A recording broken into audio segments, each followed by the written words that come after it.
Hi, Kathryn here with Handmade by Designs. Today on my work table, I am making a copper and Jasper chain dangle earrings. This I will be doing with some soft flex wire, give it just a slight new twist on it, and things from the previous and the current bargain bead box. So let's turn our eyes to the mat and get started.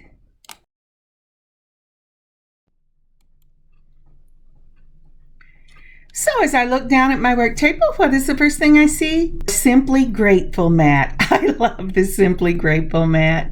And it reminds me every day that I sit at this table to be simply grateful that I have the opportunity to sit at this table. I know there are a lot of people who would like to spend time doing the things that I get to do.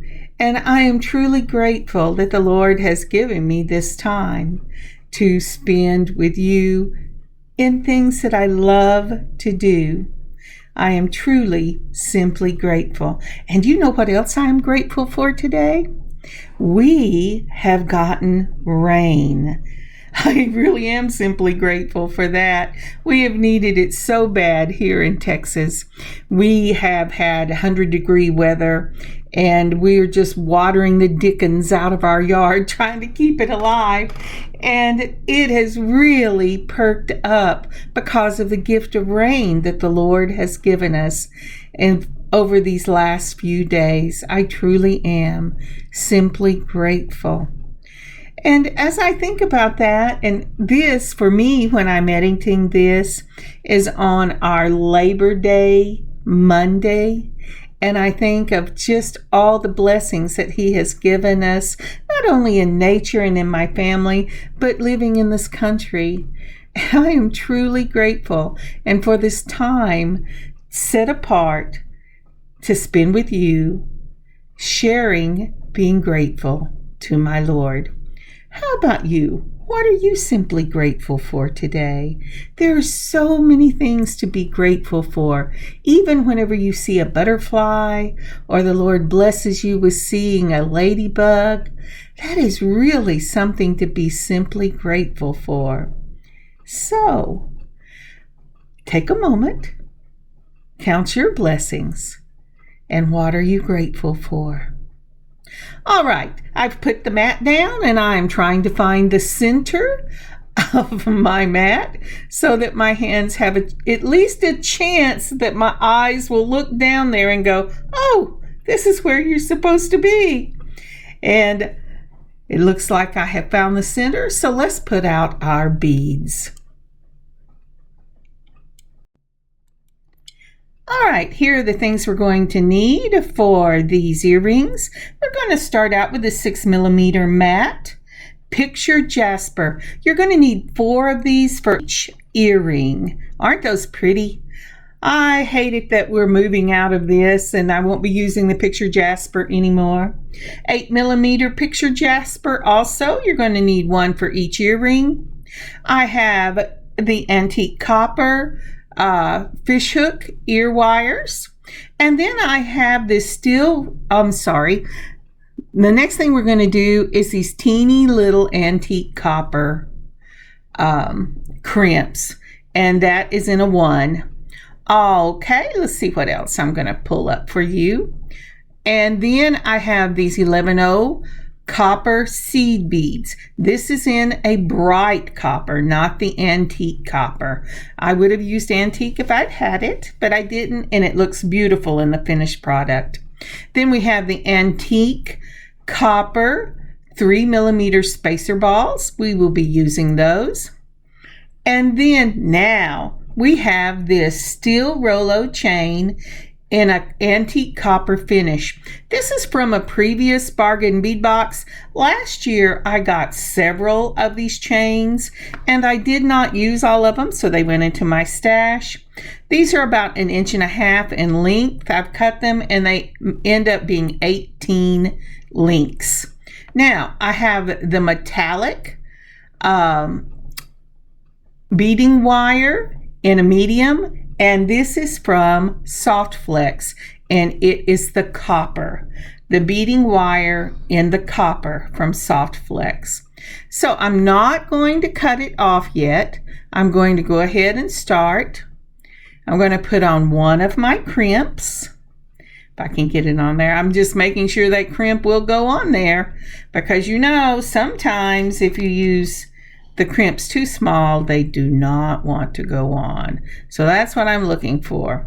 I have taken this crimp, and I am not using wire guards for this one. I did not want the break in the look.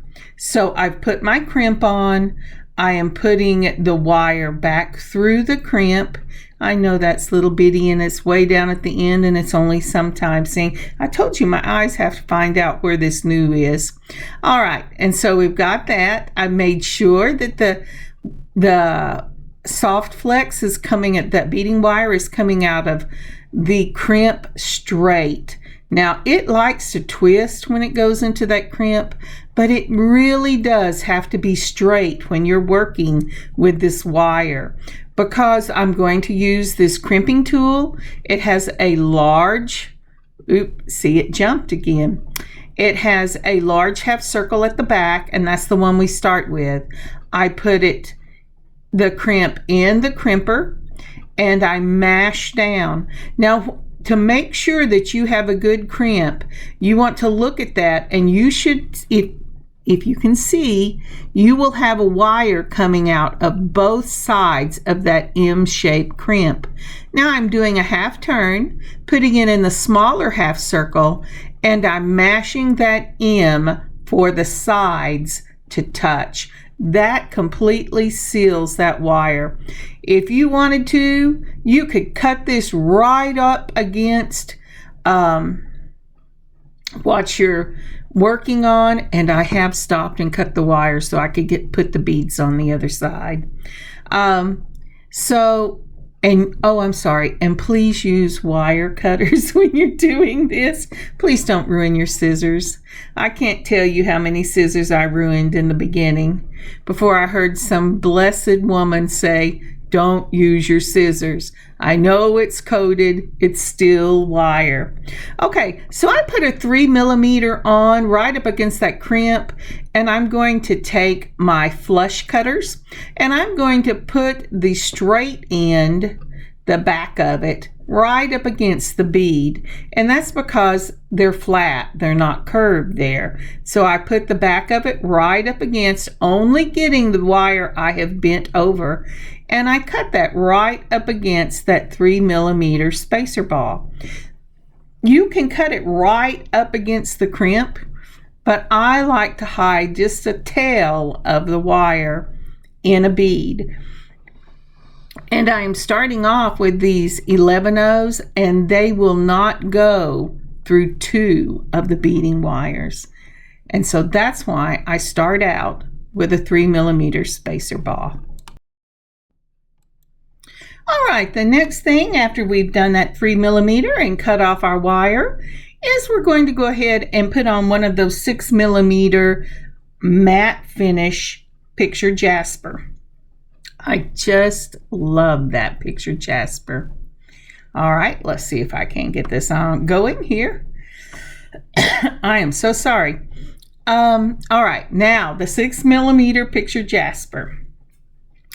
And then the first thing I'm going to try next is another of the 6mm Jasper, and then I'm going to put on one of the copper 11/0 seed beads. Then I'm going to put on the 8mm Jasper round bead, another of the copper 11/0s. Get it in there, okay.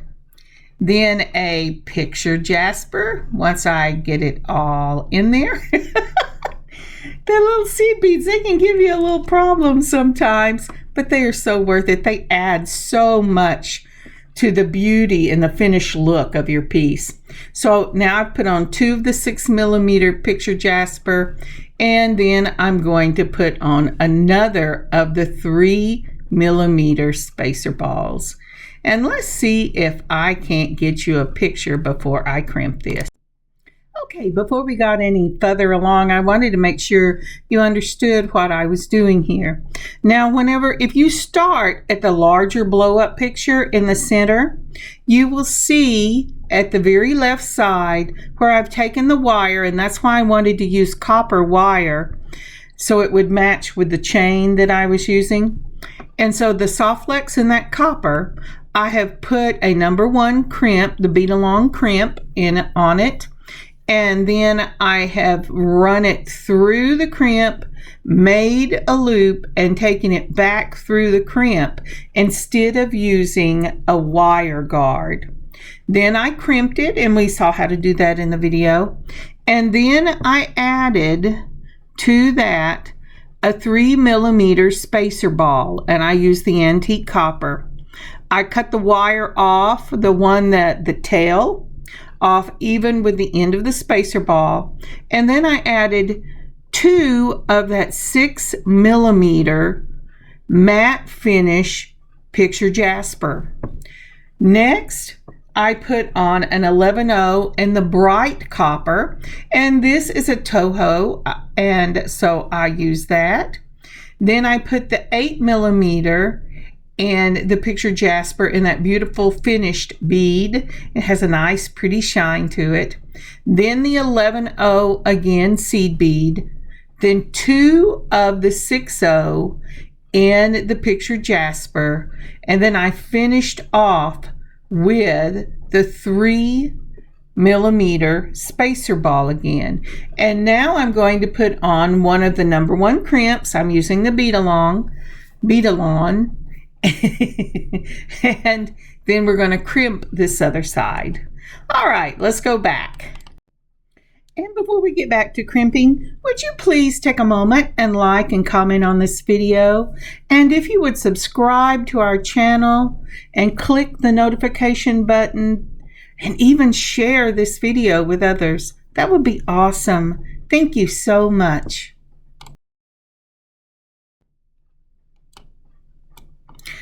Okay, so the next thing we're going to do is we have that number 1 crimp on our beading wire. We're going to bring it down, and just like we did the first time, we're going to put that beading wire back through that crimp. Now you have to be very careful when you're doing this until you get it crimped, because you can pull on it so much when you're trying to get the loop on both ends to look exactly the same or as close exactly as a human being can do it as opposed to a machine.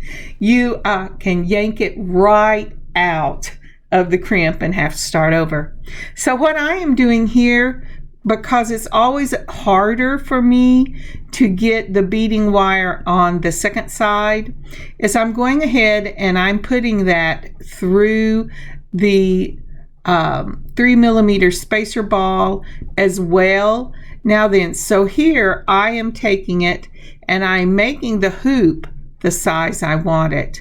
Then I'm putting it in my straight nose pliers, and I'm going to pull, or try to pull, that wire down, and I'm going to have to take my chain nose pliers and let it slip off. And when it slipped off, it made my circle too small.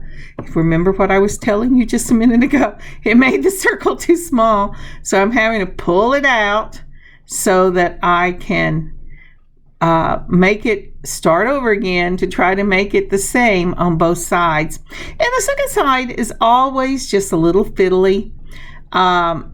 I have not personally seen anybody who the second side wasn't a little more fiddly than the first side, but I am sure there are people out there that can do it and do it perfectly, but I am not one of those people. And there you go.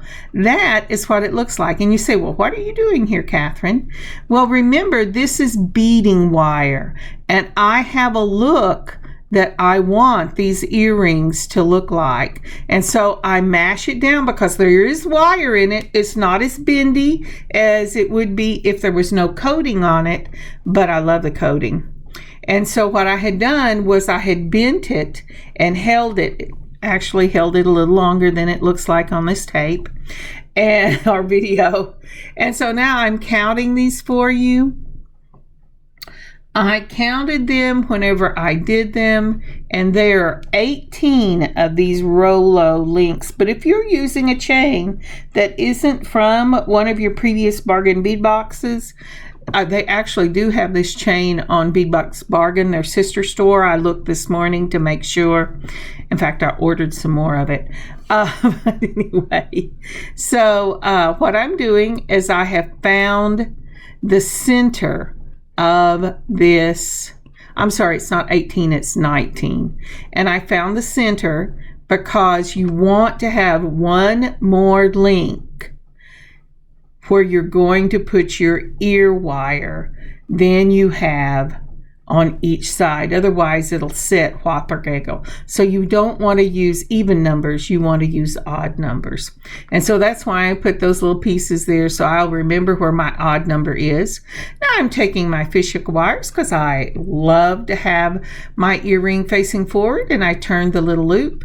These are actually antique copper oval jump rings, and I'm using them in the spirit of everything else on this. I love the earth tones. Can you tell? When I opened this box up and saw all the earth tones in it and the watercolors, those Mediterranean watercolors that came in it, I was so excited. And you know, I believe that when I looked this morning, they still had a few of the July bargain bead boxes on their sister site. So if you don't get this and you would like to have it, I would go check that site out because, and I am not sponsored by these people. I pay for my boxes just like everybody else pays for their boxes, but I really loved this box. It had some amazing things in it.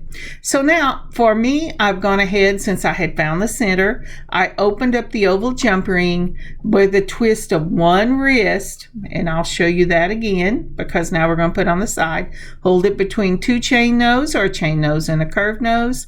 Twist one wrist to open it. Then put on your component, one side of your component, and then put on one side of your chain, making sure your chain is not twisted. That's why I allow it to hang down like that. And that's also why I put my ear wire on first, is because I can make sure that the chain is not twisted. It's a little harder whenever you're trying to get the chain, the middle of the chain, and the components already on it. And, oh, excuse me, I'm going to cough again. Excuse me. So I try, I don't always, but I try to go ahead and put my ear wire on before when I'm doing this kind of dangle. So now I've opened up the second jump ring. Remember, when you're using jump rings, whether it's oval or round, hold them between two chain nose pliers and only twist one wrist, because you don't want to spring or weaken your jump rings. And if you pull them apart or you're twisting both of them, the friction when you're twisting makes a weak spot in that wire, and it will always have a weak spot, and it will be more prone to coming open. So when I close it, I do the same thing. I twist one wrist, and you'll notice I feel the top, and I'm not happy with it yet. If you feel the top and there's a rough spot, it is not closed. I finally got it closed, and this is the finished earring. Now, isn't that pretty? I just love that earring. Now, depending on how much of a curve you want in the bottom, I can give you a couple of suggestions.